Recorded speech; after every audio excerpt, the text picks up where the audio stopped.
चाबी माझ्याकडे नसेल मॅडम. म्हणजे चाबी माझ्या गोष्टी होती कुठे ना. ठरवलंय का तुम्ही? माझ्याकडे असते समोर दिले असते. मग मी तोडलं असतं दाबलं तर मग मी काय करतो? तुम्ही या आता तुमची बिलं. मी काय करतो? नाही तुम्ही काहीच करू नका. मी साठी काय करायचं? नाही.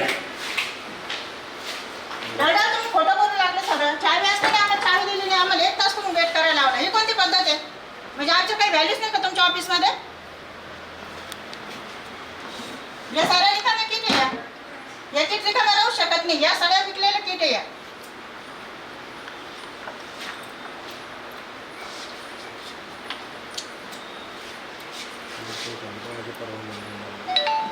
आणि वरून खाली आणायची परवानगी दिली कोणी तुम्हाला? हा फोटो आहेत माझ्याकडे. हे फोटो दाखवणार जीबी मध्ये. हे काय तुम्ही काय आम्हाला काय अर्धवटच की ते. याच्यात फक्त मच्छरदाणी ढसाटे मॅडम त्या अंगातून बरं पडेल. ते चटणी आहे ना ढसाटे. चांगलं मस्त गोडवून केलं. बाल विकास नाही अभिलेख आहे. अभिलेख किती कक्षामध्ये. लहान नवजात बालकांचं आणि गरोदर मातांचं किती छान सुरक्षामध्ये किट ठेवलेली त्यांनी. हे पाहता किती सुरक्षा आहे त्यांची. त्यांच्यावर धूळ नाही काही नाही. पाहता औषध भिजून वास यायला लागले. कुजलेत ते पूर्ण.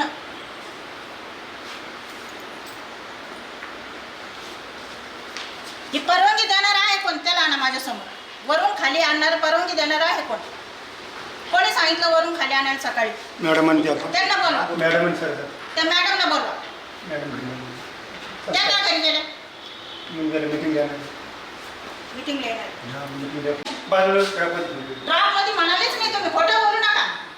तुम्ही डायरेक्ट काय म्हणे माझ्याकडे चावी नाही. त्यांनी माझ्याकडे चावी कोणाकडे म्हणे? तुम्ही नरवडे पाटीलकडे. हो ना, मग मग त्याच्याकडे- नरवडे पाटील याचं चावी आली कुठून? ड्राफ्टमध्ये त्यांच्याकडे पण चावी नव्हती. ड्राफ्टमध्ये होते माझ्या.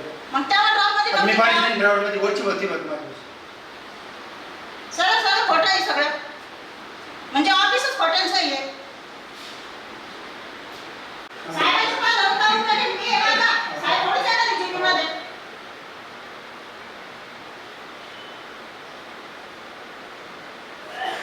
मी सकाळी ते ऑफिसमध्ये आले तेव्हा ह्या पेट्या काल तर ह्या पेट्यावरती होत्या.